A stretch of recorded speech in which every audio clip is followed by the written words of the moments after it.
నమస్తే BDD news కి స్వాగతం. వార్తల్లో ముందుగా ముఖ్యాంశాలు చూద్దాం.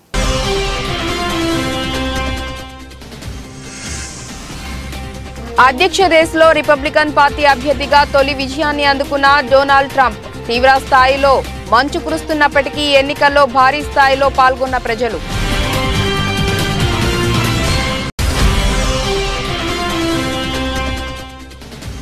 ఎన్నికల ప్రచారంలో భాగంగా గోడ రాతలు ప్రోగ్రాం ప్రారంభించిన బీజేపీ జాతీయ అధ్యక్షుడు. ఢిల్లీలోని ఓ ఇంటి గోడపై కమలం పువ్వు గుర్తు పెయింట్ వేసిన జేపీ నడ్డా.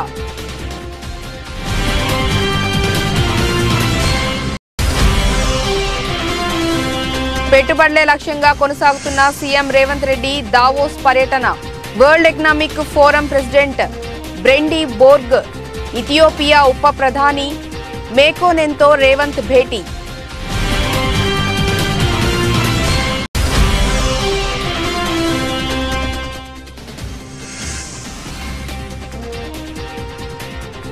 శబరిమలలో మకర జ్యోతి దర్శనం. పొన్నాం బలమేడు కొండపై 3 సార్లు కనిపించిన జ్యోతి.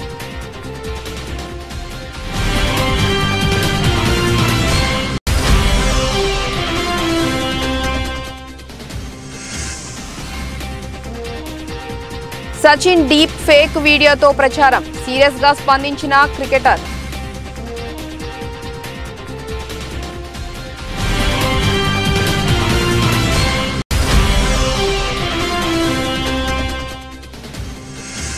మంగళవారం నష్టాలతో ప్రారంభమైన దేశీయ స్టాక్ మార్కెట్ సూచీలు 28 పాయింట్లు తగ్గి 22,068 దగ్గర కొనసాగుతున్న నిఫ్టీ.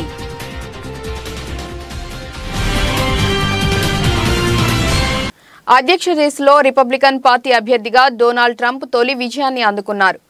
అయోవాలో సోమవారం జరిగిన పోలింగ్లో ట్రంప్ మెజారిటీ ఓట్లను సాధించారు. దీంతో రిపబ్లికన్ పార్టీ రెండో అభ్యర్థి స్థానం కోసం Nikki Haley, Florida governor Ron డిసాంటిస్ల మధ్య పోటీ నెలకొంది. తొలి పోలింగ్లోనే ట్రంప్ ఘన విజయంతో రిపబ్లికన్ పార్టీపై ఆయన ఏమాత్రం పట్టు కోల్పోలేదని స్పష్టమవుతోంది. రిపబ్లికన్ పార్టీ తరపున అధ్యక్ష అభ్యర్థిని ఎన్నుకునేందుకు కొన్ని నెలల పాటు ప్రైమరీ ఎన్నికలు జరగనున్నాయి.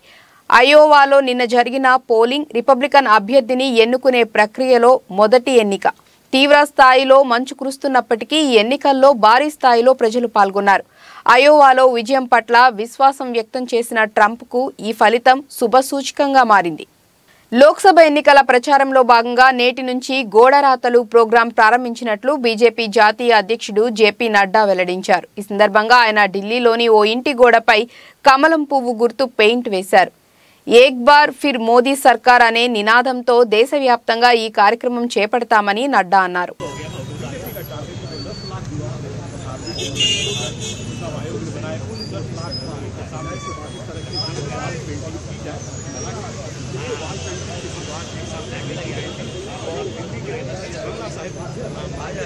कैंपेन की शुरुआत की है उसको फिर से आपके अध्यक्ष जेपी नड्डा ने शुरुआत की है और नारा वही है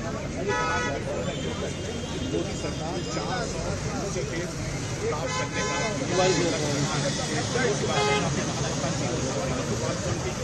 आप जेपी नड्डा के द्वारा देख रहे हैं.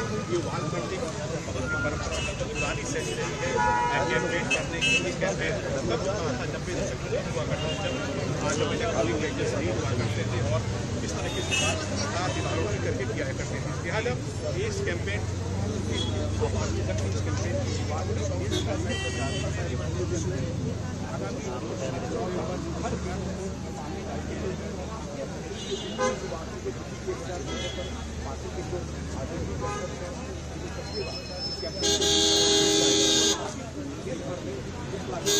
సంక్రాంతి పండుగ సందర్భంగా తమిళనాడులో జల్లికట్టు పోటీలు ఎంతో ఉత్సాహంగా నిర్వహిస్తున్నారు. ఇక మదురైలోని అవనియపురంలో కొందరు వ్యక్తులు ఎద్దును జల్లికట్టుకు పోటీకి తీసుకెళ్తుండగా అనూహ్య ఘటన జరిగింది.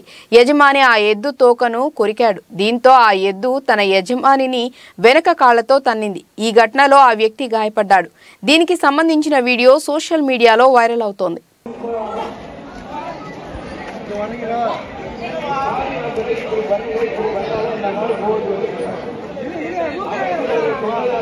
పెట్టుబడులే లక్ష్యంగా సీఎం రేవంత్ రెడ్డి దావోస్ పర్యటన కొనసాగుతోంది. World Economic Forum president Brende Borge, Ethiopia ఉప ప్రధాని మెకోనెన్తో పాటు పలువురు పారిశ్రామికవేత్తలతో రేవంత్ భేటీ అయ్యారు. విద్యార్థులకు నైపుణ్యాలు పెంచడం, ఉద్యోగ ఉపాధి అవకాశాలు మెరుగుపరచడంపై వారితో చర్చించారు. అటు ఆరోగ్య రంగంలో ఆర్టిఫిషియల్ ఇంటెలిజెన్స్ అనే అంశంపై రేపు జరిగే చర్చలో రేవంత్ ప్రసంగించనున్నారు.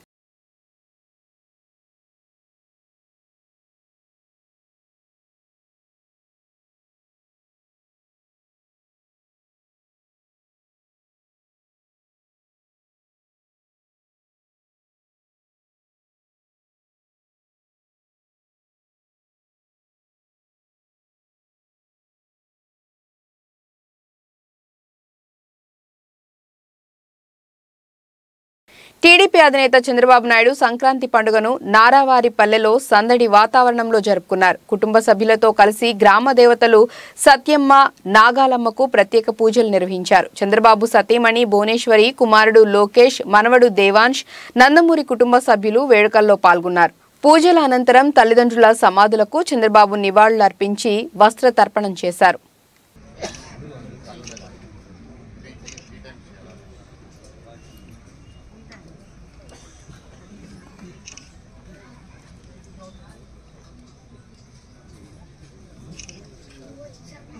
కనుమ పండుగను విశిష్టతను కారంచేడు మాధవస్వామి దేవాలయ ప్రధాన అర్చకుడు వేదాంతం కిరణ్ కుమార్ మంగళవారం ఓ వీడియోలో వివరించారు. పరమేశ్వరుడు ఆయన వాహనమైన బసవేశ్వరుని భూలోకానికి పంపి అక్కడ ఉన్న పంట పొలాలను, పశువులను దీవించి సుభిక్షంగా ఉండేలాగా చేయమని ఆజ్ఞాపించారని, దీనికి ప్రతీకగా ఈ పండుగను పశువుల పండుగ అని కూడా అంటారని అన్నారు. ఈ రోజున పశు సంతతిని పూజించటం ఆనవాయితీగా వస్తోందని కిరణ్ కుమార్ తెలిపారు. కనుమ వచ్చేటప్పటికి పశువుల పండుగ, ఆ యొక్క ఇందాక మనం చెప్పుకున్నట్టుగా భోగి రోజు ఉండబడేటువంటి ఒక ఇతిహాసంలో పరమేశ్వరుడైనటువంటి తన యొక్క వాహనమైనటువంటి బసవేశ్వరుని నేల మీదకి పంపించి ఈ యొక్క రైతులకు ఉండబడేటువంటి భూమి అంతా కూడాను తిరిగి నువ్వు అక్కడ ఉండబడేటువంటి పాప ప్రక్షాళనంటిని కూడా చేసి ఒక పంటలు పొలాలను కూడా సుభిక్షంగా ఉండబడేటువంటి చేయమని చెప్పి ఆజ్ఞాపించాడట. అందువల్ల అది పశువుల పండుగగా మనకి ప్రత్యేకగాంచింది. అందువల్ల కారంచేడులో ఉండబడేటువంటి గ్రామంలో మన యావత్ బంధుమిత్రాదులందరూ కూడాను భోగి, సంక్రాంతి, కనుమ అష్టైశ్వర్యాలు, భోగభాగాలన్నింటినీ కూడా అనుభవిస్తూ సుఖసంతోషాలతో భగవద్ ఆరాధన చేసుకుంటూ భగవత్ చింతనలో మనం మెలుగుతూ అందరూ కూడాను సుఖంగా ఉండాలని చెప్పని కోరుకుంటూ ఉన్నాం. స్వస్తి ప్రజాభ్యః పరిపాలయంతాం న్యాయేన మార్గేణ మహిషాః గోబ్రాహ్మణేభ్యః సంభూత నిత్యం లోకా సమస్తాః సుఖినో భవంతు. హరి ఓం తత్సత్. నందిగామ పట్టణం పోలీస్ స్టేషన్ వద్ద టీడీపీ శ్రేణులు ఆదివారం పెద్ద ఎత్తున నిరసన వ్యక్తం చేశారు. తెలుగుదేశం పార్టీ మాజీ శాసనసభ్యురాలు తంగిరాల సౌమ్యపై మీమ్స్ వీడియోలు చేసి బహిరంగ సభలో ప్రదర్శించి వాటిని సామాజిక మాధ్యమాలలో పోస్టింగ్ పెడుతున్న అలియాస్ దుబాయ్ కర్ముల్లాపై ఫిర్యాదు చేసి 4 రోజులు కావస్తున్నా తనపై ఎటువంటి చర్యలు తీసుకోకపోవడంతో పోలీసులపై టీడీపీ శ్రేణులు ఆగ్రహం వ్యక్తం చేశారు.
ఆదిలాబాద్ నుంచి ఆర్మూర్ వరకు రైల్వే లైన్ సాధనే లక్ష్యంగా ఆదిలాబాద్ ప్రాంతవాసులు పోరుబాటకు సై అంటున్నారు.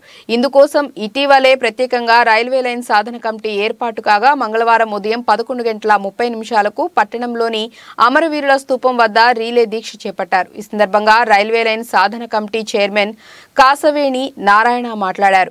వెనుకబడిన గిరిజన జిల్లా అయిన ఆదిలాబాద్ పాలకుల నిర్లక్ష్యానికి గురై ఎలాంటి అభివృద్ధికి నోచుకోకుండా పోయింది. ఈ జిల్లా ఆర్థికంగా విద్య, వైద్య, ఉపాధి, ఉద్యోగం సాధించాలంటే రైల్వే రవాణా సౌకర్యం చాలా అవసరం. జిల్లా ప్రజల మనుగడ దీంతో ముడిపడి ఉంది. ప్రతి బడ్జెట్లో ఏదో ఒక పేచీ పెట్టి ప్రభుత్వాలు నెట్టుకొస్తున్నాయి. అవసరం లేని రైల్వే లైన్లు ఇస్తున్న ప్రభుత్వాలు దశాబ్దాలుగా డిమాండ్ చేస్తున్న ఆదిలాబాద్ ఆర్మూర్ లైన్ త్వరితగతిన నిర్మించాలని డిమాండ్ చేశారు. రైల్వే లైన్ సాధించే వరకు దీక్షలు కొనసాగిస్తామని, అవసరం అనుకుంటే ఢిల్లీలో జంతర్ మంతర్ వద్ద నిరాహార దీక్ష చేపడతామని తెలిపారు. చిరకాలంగా ఉన్నటువంటి సమస్యను పరిష్కరించాలని చెప్పి రిలే హంగర్ స్ట్రైక్ ఆదిలాబాద్ పట్టణ ప్రజలే దీన్ని పూనుకోవడం జరిగింది. ముఖ్యంగా 5,700 కోట్ల రూపాయలు ప్రపోజల్స్ పెట్టి ఒక సర్వే నిర్వహించి పటాన్చెరు, సంగారెడ్డి, బోధను, బాన్సువాడ, ఈ నిజామాబాద్, ఆర్మూర్ కలుపుతూ ఈ ప్యాకేజీలో ఉన్నది. ఆర్మూర్ నుండి ఆదిలాబాద్ 5,700 కోట్ల రూపాయలు ఉన్నది. కానీ మేమేం చెప్తున్నామంటే ఈ ఆదిలాబాద్ ప్రజలకు ఆ పటాన్చెరుకు సంబంధించినటువంటి లైను అవసరం లేదు. ఆదిలాబాద్ టు ఆర్మూర్ పెట్టండి. పటాన్చెరు నుండి ఆదిలాబాద్ అనేది తప్పు. ఆదిలాబాదే స్టార్టింగ్ పాయింట్. ఇక్కడి నుంచే పనులు ప్రారంభం కావాలి. ఆదిలాబాద్ నుండి ఆర్మూర్ వరకు మీరు పనులు ప్రారంభించాలని చెప్పేసి నిరాదీక్షలు చేస్తున్నాం. కాంగ్రెస్ పార్టీ అధికారంలోకి వస్తే 3 లక్షల వరకు వ్యవసాయ రుణాలు మాఫీ చేసి రైతాంగాన్ని ఆదుకుంటామని ఏపీసీసీ రాష్ట్ర మీడియా చైర్మన్ తులసిరెడ్డి పేర్కొన్నారు. సోమవారం వేంపల్లిలో సంక్రాంతి సంబరాల్లో ఆయన గాలిపటాలు ఎగరవేశారు. కేంద్ర రాష్ట్ర ప్రభుత్వాల రైతు వ్యతిరేక విధానాల వల్ల వ్యవసాయం గిట్టుబాటు కాక అప్పుల ఊబిలో కూరుకుపోయి రైతుల ముఖాల్లో సంతోషం కనిపించడం లేదని అన్నారు. సాంప్రదాయాలకు పండుగలు ప్రతిబింబం. ఆకాశ వీధిలో తారలెన్ని ఉన్న అందాల జాబిల్లి అతను ఒక్కడే, ఏడాదిలోన ఎన్ని ఋతువులున్ననో వేడుక చేసే వసంతం ఒక్కటే అన్నట్లు మనకు అనేక పండుగలు ఉన్నప్పటికీ మకర సంక్రాంతి పండుగకు ఒక ప్రత్యేకత ఉంది. ఇది పెద్దల పండుగ, ఇది పల్లెల పండుగ, ఇది రైతుల పండుగ, ఇది అల్లుళ్ళ పండుగ. పశుపక్షాదులు, జంతుజాలాదులు మానవ పరివారములో ఒక భాగము అని తెలిపే పండుగ. ప్రకృతికి మనిషికి మధ్య ఉన్న అనుబంధాన్ని వ్యక్తీకరించే పండుగ. గొబ్బెమ్మలు, ముగ్గులు, కోడిపందాలు, గాలిపటాలు, గంగిరెద్దులు, హరిదాసులు, బుడబుక్కల వాళ్ళు, జంగం దేవర్లు, ఇవన్నీ మకర సంక్రాంతికి ఉన్నటువంటి ప్రత్యేకత. మకర సంక్రాంతి రోజు నుండి ఉత్తరాయణ పుణ్యకాలం ప్రారంభమవుతుంది. ప్రాచీన కాలంలో భగీరథుడు మకర సంక్రాంతి రోజున ఆకాశగంగను దివి నుండి భూమికి తీసుకొచ్చాడని పురాణాలు చెబుతున్నాయి. భోగి పండుగ నాడు శ్రీ మహావిష్ణువు గోదాదేవిని పరిణయమాటాడని పురాణాలు చెప్తున్నాయి. ఉత్తరాయణ పుణ్యకాలంలో గురువృద్ధుడు భీష్మాచార్యుడు స్వచ్ఛంద మరణం పొందాడని పంచవేదమైన మహాత్మ చెప్తా ఉంది. ఈ విధంగా మకర సంక్రాంతికి ఈ యొక్క భారతీయ సమాజ సమానికి సంస్కృతికి అంత అవినాభావ సంబంధం. ప్రత్యేకించి ఇది రైతుల పండుగ. కానీ దురదృష్టవశాత్తు కేంద్ర రాష్ట్ర ప్రభుత్వాలు అవుతున్న రైతు వ్యతిరేక విధానాల వల్ల ఈనాడు రైతులలో సంతోషం లేదు. వ్యవసాయం గిట్టుకాక రైతుల అప్పుల ఊరుకుపోతున్నారు, ఆత్మహత్యలు చేసుకుంటున్నారు. ఈ మకర సంక్రాంతి రోజు నుంచైనా రైతుల విధానాలు వచ్చి రైతుకాల్లో సంతోషం వచ్చే కేంద్ర ప్రభుత్వాల సూచన.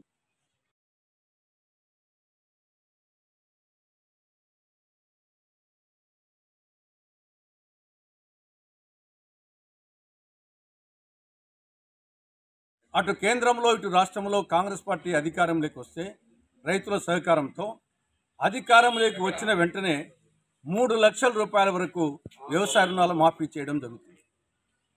డాక్టర్ బిఆర్ అంబేద్కర్ 125 అడుగుల విగ్రహాన్ని ఈ నెల 19న సీఎం జగన్మోహన్ రెడ్డి ఆవిష్కరిస్తున్నట్లు SC commission chairman Victor Prasad తెలిపారు. సోమవారం కర్నూలు నగరంలోని స్థానిక ప్రభుత్వ అతిథి గృహంలో విలేకరుల సమావేశంలో మాట్లాడుతూ 20 ఎకరాల విస్తీర్ణంలో ఏర్పాటు చేసిన విగ్రహాన్ని స్మృతివనాన్ని ఆవిష్కరిస్తున్నట్లు ఆయన తెలిపారు. అంబేద్కర్ అంటే ఎస్సీ ఎస్టీలకే కాదు యావత్ భారతదేశానికి మేలు చేశారని అన్నారు. అందులో భాగంగా ఈరోజు కర్నూలు రావడం జరిగింది. విజయవాడలో చారిత్రాత్మకమైన మైదానం స్వరాజ్ మైదానం చాలా వాల్యుబుల్ ప్లేస్. అది 20 ఎకరాల్లో 20 ఎకరాలు అంటే ఇప్పుడు మన మార్కెట్ బయట విలువ చూస్తే దాన్ని 2,000 కోట్ల పైన ఉంటుంది.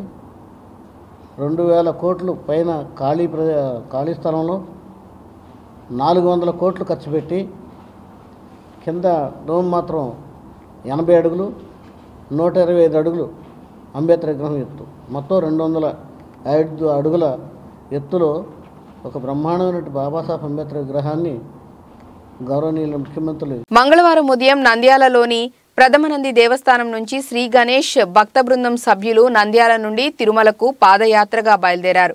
4 సంవత్సరాల క్రితం కరోనా నుండి విముక్తి పొందాలని కోరుతూ లోక కళ్యాణార్థం నంద్యాల నుండి తిరుమలకు పాదయాత్ర ప్రారంభించామని, అప్పటి నుండి ఈ పాదయాత్ర ప్రతి సంవత్సరం కొనసాగిస్తూ ఉన్నామని శ్రీ గణేష్ భక్త బృందం సభ్యులు తెలిపారు.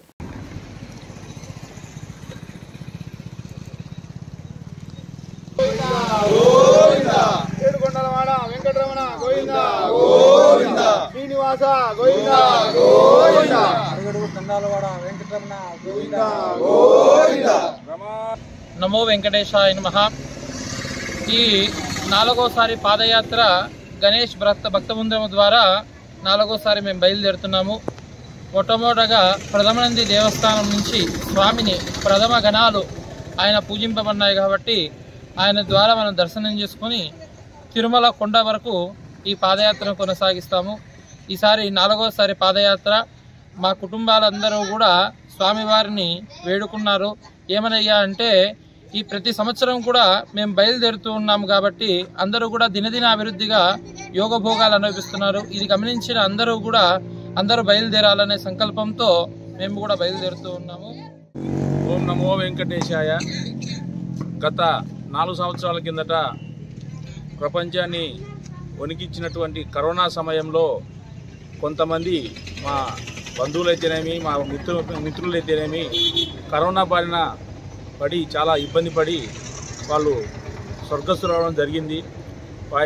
వాళ్ళ కుటుంబ సభ్యులైతేనేమి మన మిత్రుల సంబంధించి ఆయురారోగ్యాలు బాగుండాలని ఆ భగవంతుని ప్రార్థించడము, ప్రవీణ్ స్వామి ఆధ్వర్యంలో హోమాలు నిర్వహించడము, లోక కళ్యాణార్థం ఏదైనా చేస్తే బాగుంటుందనే సంకల్పంతో మిత్రులందరం కలిసి మాకు ఆ భగవంతుడు అవకాశం ఉన్నంత వరకు పాదయాత్ర చేయదలిచి వరుసగా ఇది 4వసారి పాదయాత్ర చేస్తున్నాము. 20 సంవత్సరంలో కరోనా వచ్చి ప్రపంచమంతా ఇబ్బంది పడుతున్న సమయంలో కరోనా నివారణ కోసం ఆ రోజు పాదయాత్ర మొదలుపెట్టాం. అట్లే 2వ సంవత్సరం కూడా కరోనా రాకుండా ప్రజలు సుఖ సంతోషాలతో ఉండాలని చెప్పేసి మరి 2వసారి కూడా కరోనా కోసం పెట్టాం. 3వసారి గోమాతను ఉద్దేశించి మరి ఆ రోజు పాదయాత్ర చేయడం జరిగింది. ఇప్పుడు 4వసారి అయోధ్యలో జరిగేటువంటి రామమందిర నిర్మాణం ఎటువంటి ఆటంకాలు జరగకుండా మరి భారతదేశంలో కాదు ప్రపంచంలో ఉన్నటువంటి అందరూ హిందువులందరూ కూడా ఆ రోజు రాముని యొక్క దర్శనం కోసం వెళ్లి సుఖ సంతోషాలతో తిరిగి రావాలని చెప్పి కోరుకుంటూ పీవీటీజీ గిరిజనుల అభివృద్ధి కొరకు కేంద్ర ప్రభుత్వం ప్రధానమంత్రి జన్మన్ కార్యక్రమం చేపడుతుందని, ఈ కార్యక్రమం ద్వారా పీవీటీజీలు సుస్థిర అభివృద్ధి సాధిస్తారని కేంద్ర న్యాయశాఖ మంత్రి అర్జున్ రామ్ మేఘవాల్ అన్నారు. పీవీటీజీ గిరిజనులతో ప్రధానమంత్రి వీడియో కాన్ఫరెన్స్ ద్వారా సంభాషించే కార్యక్రమంలో భాగంగా సీతంపేట ఐటీడీఏలో ఏర్పాటు చేసిన పీఎం జన్మన్ కార్యక్రమాన్ని కేంద్ర మంత్రి ముఖ్య అతిథిగా హాజరయ్యారు. ఈ సందర్భంగా మంత్రి మాట్లాడుతూ పీఎం జన్మన్ కార్యక్రమం ద్వారా పీవీటీజీ గిరిజనులకు ప్రతి లబ్ధిదారునికి పక్కా ఇల్లు, గ్రామానికి త్రాగునీరు, రోడ్లు, విద్యుత్, ఉపాధి, పోషణ, అంగన్వాడీ భవనాలు వంటివి కేంద్ర ప్రభుత్వం మంజూరు చేస్తుందని అన్నారు. అదేవిధంగా ఆయుష్మాన్ భారత్ కార్డుల ద్వారా ఉచిత వైద్య సదుపాయం కల్పిస్తున్నట్లు తెలిపారు. ఈ సదుపాయాలను పీవీటీజీ గిరిజనులందరూ సద్వినియోగం చేసుకోవాలని అన్నారు.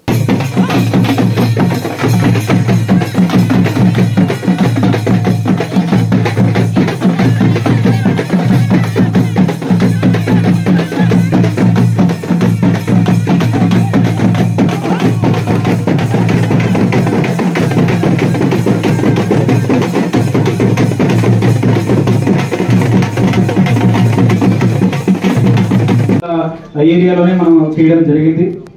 సో ఇలాగా అన్ని వర్గాల్లో లేకపోతే అన్ని ఫేజెస్ ఆఫ్ లైఫ్ లో కూడా కేంద్ర ప్రభుత్వం ఆదివాసుల సంక్షేమం కోసం, వారి అభివృద్ధి కోసం ఎంతగానో పాటుపడుతుంది. ముఖ్యంగా మనము ఇవాళ ఈ పిఎం జన్మన్ యోజన శాంక్షన్స్ లో భాగంగా ఇక్కడికి విచ్చేసిన మంత్రి గారికి నేను తెలియజేయాల్సింది ఏంటంటే, ఖచ్చితంగా రాష్ట్ర ప్రభుత్వం కూడా ఎక్కడ కూడా సాచురేషన్ బేసిస్ లో ఎవరిని కూడా మిగల్చకుండా అందరినీ కూడా పిఎం జన్మన్ యోజన కింద ఏవైతే ఉన్నాయో, ఏ ప్రోగ్రామ్స్ అయితే ఉన్నాయో అన్నింటిలో కూడా ఎన్రోల్ చేసుకుంటూ ఎక్కడ కూడా ఎవరు కూడా లెఫ్ట్ అవుట్ అవ్వకుండా, బెనిఫిషియర్స్ అందరూ లెఫ్ట్ అవుట్ అవ్వకుండా ఉండే విధంగా మేము రాష్ట్ర ప్రభుత్వం తరఫు నుంచి అన్ని చర్యలు తీసుకోవడం జరుగుతుంది. ఇలాగే ఇక్కడికి విచ్చేసిన అందరికీ తెలియజేయాల్సింది ఏంటంటే, మీకు ఎటువంటి శాంక్షన్స్ అయినా కానివ్వండి, హౌస్ కానివ్వండి, లేకపోతే ఆరోగ్యానికి సంబంధించిన కార్డ్స్ కానివ్వండి, లేకపోతే మీ ఎంప్లాయ్మెంట్ కోసం కానివ్వండి, ఏదైనా సరే అధికారులందరూ మీకు అందుబాటులో ఉన్నారు. ఇంకా కూడా ఎక్కడైనా మిస్ అవుట్ అయితే దయచేసి మా దృష్టికి తీసుకురండి, ఖచ్చితంగా సహాయం చేయడానికి ప్రయత్నం చేస్తాం. సో నెక్స్ట్ ప్రోగ్రామ్ స్టార్ట్ అవుతుంది కాబట్టి ఇంతటితో నా ప్రసంగాన్ని ముగిస్తూ మరొకసారి మీ అందరికీ కూడా మకర సంక్రాంతి శుభాకాంక్షలు తెలియజేస్తున్నాను. ధన్యవాదాలు. రాజమండ్రి గౌతమఘాట్లో వేంచేసి ఉన్న అయ్యప్ప స్వామి తిరువాభరణ మహోత్సవంలో వైఎస్ఆర్ కాంగ్రెస్ పార్టీ వైద్య విభాగం తూర్పుగోదావరి జిల్లా అధ్యక్షురాలు డాక్టర్ అనుసూరి పద్మలత పాల్గొని స్వామిని దర్శనం చేసుకున్నారు. దివంగత మంత్రి జక్కంపూడి రామ్మోహన్ రావు నివాసం నుంచి రాజానగరం ఎమ్మెల్యే వైఎస్ఆర్ కాంగ్రెస్ తూర్పుగోదావరి జిల్లా అధ్యక్షుడు జక్కంపూడి రాజా, యోజన విభాగం రీజనల్ ఇన్ఛార్జ్ జక్కంపూడి గణేష్, కొమ్ముల సాయి ఊరేగింపుగా తిరువాభరణాలను అయ్యప్ప స్వామి ఆలయానికి తీసుకొచ్చారు. అనంతరం స్వామివారికి అలంకరించారు. తర్వాత మకర జ్యోతి దర్శనం జరిగింది. ఈ కార్యక్రమంలో రాష్ట్ర బీసీ సంక్షేమ, సమాచార, సినిమాటోగ్రఫీ శాఖ మంత్రి చెల్లుబోయిన వేణుగోపాలకృష్ణ, రాష్ట్ర housing corporation chairman Medapati Sharmila Reddy తదితరులు పాల్గొన్నారు. పవిత్ర గోదావరి నదీ తీరాన నిర్మించినటువంటి శబరిమలైన పోలినటువంటి అయ్యప్ప స్వామి వారి యొక్క ఆలయం. అంటే దక్షిణ శబరిమలైగా ఉత్తర శబరిగా పేరుగాంచినటువంటి ఈ ఆలయంలో ఏదైతే మన కేరళ శబరిమలలో నిర్వహించేటటువంటి ప్రతి కార్యక్రమాన్ని కూడా ఇక్కడ కూడా అదే పద్ధతిలో నిర్వహించడం జరుగుతుంది. ఇక్కడ నా తండ్రి జక్కంపూడి రామ్మోహన్ రావు గారి యొక్క హయాంలో ఆవేళ చక్కటి అయ్యప్ప స్వామి వారి యొక్క ఆలయాన్ని ఇక్కడ నిర్మించాలి అనేటువంటి ఒక బలమైన సంకల్పంతో ఇక్కడ ఈ రాతి కట్టడంతో స్వామివారి ఆలయాన్ని నిర్మించడం, ఆ రోజు నుంచి ఈ రోజు దాకా కూడా ఏ రకమైనటువంటి అవాంతరాలు లేకుండా ప్రతి ఏడాది కూడా ముఖ్యంగా జ్యోతి దర్శనం కానీ తిరువాభరణ కార్యక్రమం కానీ రెండు కూడా ఘనంగా ప్రతి ఏడాది కూడా నిర్వహించడం జరుగుతూ ఉంది. శబరిమలలో ఏ రోజైతే ఈ కార్యక్రమం నిర్వహిస్తారో అదే రోజు ఇక్కడ కూడా నిర్వహించడం జరుగుతుంది. సో అక్కడ ఏదైతే శబరిమలలో పందల రాజుల దగ్గర నుంచి తిరువాభరణాలని స్వామివారికి తీసుకుని వెళ్తారో, ఈవేళ ఇక్కడ నాన్నగారు నిర్మించినటువంటి ఆలయం కారణంగా మా స్వగృహం నుంచి స్వామివారి యొక్క ఆభరణాలను ఇక్కడ తీసుకొచ్చి స్వామివారికి అలంకరించడం జరుగుతుంది.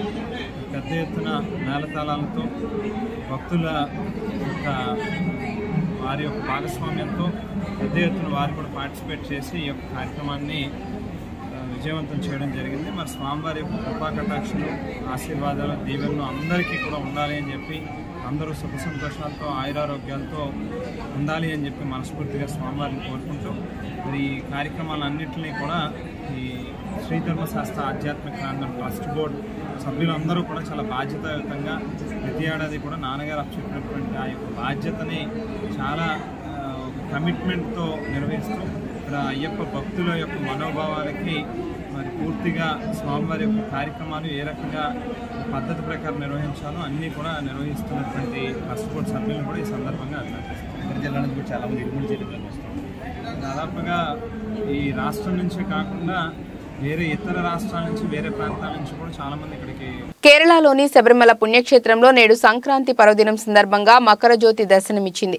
ఇక్కడ పొన్నాంబలమేడు కొండపై ఈ సాయంత్రం మకరజ్యోతి దర్శనమివ్వగానే అయ్యప్ప స్వామి భక్తులు పులికించిపోయారు. మకరజ్యోతి 3 సార్లు దర్శనమివ్వటంతో లక్షలాది మంది భక్తులు ఆనంద పారవస్యంతో చూసి అయ్యప్ప స్వామియే స్వామియే శరణమయ్యప్ప నామస్మరణతో శబరిమల క్షేత్రం మారుమోగిపోయింది. సూర్యుడు మకర రాశిలోకి ప్రవేశించే రోజున అయ్యప్ప స్వామివారు జ్యోతి రూపంలో దర్శనమిస్తారని భక్తుల విశ్వాసం. పొన్నాంబలమేడు పర్వతంపై అయ్యప్ప స్వామికి దేవతలు ఋషులు హారతి ఇస్తారని క్షేత్ర పురాణం చెబుతోంది. ఉన్నారు, వాళ్ళు పారిశ్రామికవేత్తలు ఉన్నారు, వేద పండితులు ఉన్నారు, అర్చకులు ఉన్నారు, చేయడానికి వచ్చారు. వాళ్ళందరూ కూడా చక్కగా వాళ్ళందరూ అక్కడ కూర్చొని మాట్లాడుకునేవి ఏముంటాయి, వాళ్ళు శ్రీ స్వామియే శరణమయ్యప్ప మకరజ్యోతియే శరణమయ్యప్ప అన్నట్టు ఆ దర్శనాన్ని చూసి ఆనందాన్ని పొందారు. చక్కగా చూడండి ఎంత చక్కగా కనిపించిందో జ్యోతిస్వరూపం, వెలుగులోకి తీసుకొచ్చిన ఆ జ్యోతిస్వరూపమే శరణమయ్యప్ప స్వామివారు. అనుకోండి మళ్ళీ స్వామియే శరణమయ్యప్ప జ్యోతిస్వరూపమే శరణమయ్యప్ప మకరజ్యోతియే శరణమయ్యప్ప ప్రాణాలు మోసుకొచ్చిన వాళ్ళందరికీ కూడా ప్రసాదాన్ని ఇచ్చారు. చూసారా ఎంత శోభాయమానంగా శరణు ఘోషలతో ఎంత ఆనందంతో భక్తరాయ శంకరాయ మంగళం శంకరీ మనోహరాయ శాశ్వతాయ మంగళం. క్రికెట్ గార్డ్ భారత దిగ్గజ ఆటగాడు సచిన్ టెండూల్కర్ ఓ గేమింగ్ యాప్ కు ప్రచారం చేస్తున్నట్లు దుండగులు డీప్ ఫేక్ వీడియోను సృష్టించి వైరల్ చేశారు. ఈ వీడియోను చూసి షాక్ అయిన సచిన్ టెండూల్కర్ సోషల్ మీడియా వేదికగా ఆగ్రహం వ్యక్తం చేశారు. ఆ వీడియోలో ఉన్నది తాను కాదని క్లారిటీ ఇచ్చారు. ఈ వీడియోపై ప్రభుత్వం చర్యలు తీసుకోవాలని విజ్ఞప్తి చేశారు. టెక్నాలజీని ఇలా విచ్చలవిడిగా దుర్వినియోగం చేయటం ఆందోళన కలిగిస్తోందని అభిప్రాయపడ్డారు. मेरी बेटी इस समय यह गेम खेल रही है जिसके बारे में हर कोई बात कर रहा है, एविएटर। वह स्काईवर्ड एविएटर क्वेस्ट ऐप खेलकर हर दिन 180,000 रुपये निकालती है। मुझे कभी कभी आश्चर्य होता है कि अब अच्छा पैसा कमाना कितना आसान हो गया है।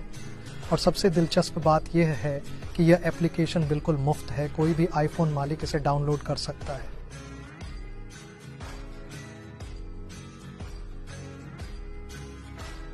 దేశీయ స్టాక్ మార్కెట్ సూచీలు మంగళవారం నష్టాలతో ప్రారంభమయ్యాయి. ఈ రోజు ఉదయం 9:27 సమయంలో సెన్సెక్స్ 84 పాయింట్లు నష్టపోయి 73,243 వద్ద ట్రేడ్ అవుతోంది.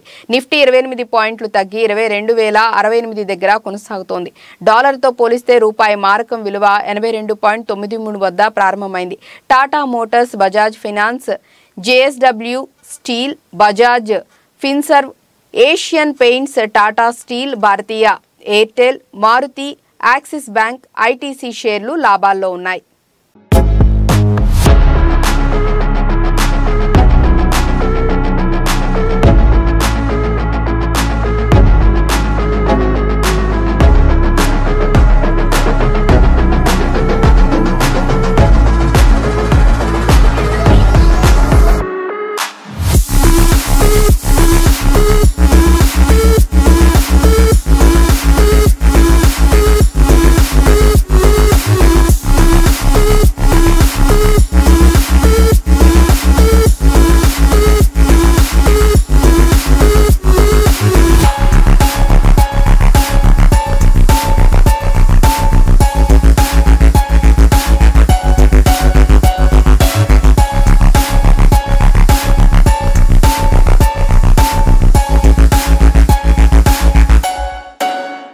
వార్తలు ముగించే ముందు ముఖ్యాంశాలు మరోసారి.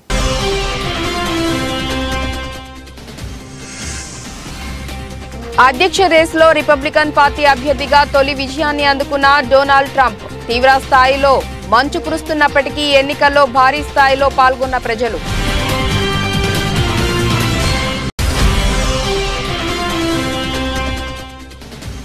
ఎన్నికల ప్రచారంలో భాగంగా గోడ రాతలు ప్రోగ్రాం ప్రారంభించిన బీజేపీ జాతీయ అధ్యక్షుడు. ఢిల్లీలోని ఓ ఇంటి గోడపై కమలం పువ్వు గుర్తు పెయింట్ వేసిన JP Nadda.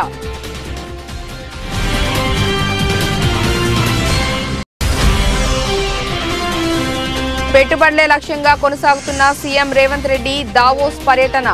World Economic Forum president Brende Borge, Ethiopia ఉప ప్రధాని మేకోనెన్తో రేవంత్ భేటీ.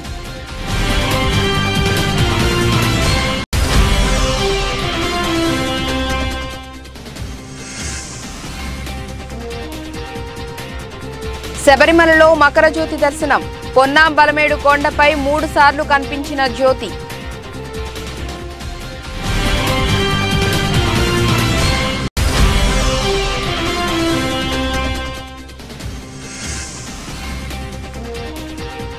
సచిన్ డీప్ ఫేక్ వీడియోతో ప్రచారం. సీరియస్ గా స్పందించిన క్రికెటర్.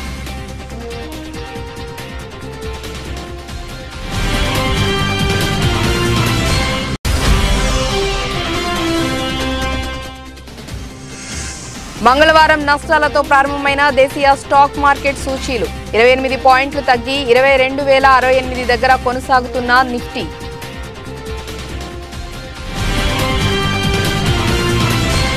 ఇక ఇప్పటి వరకున్న అప్డేట్స్. నమస్కారం.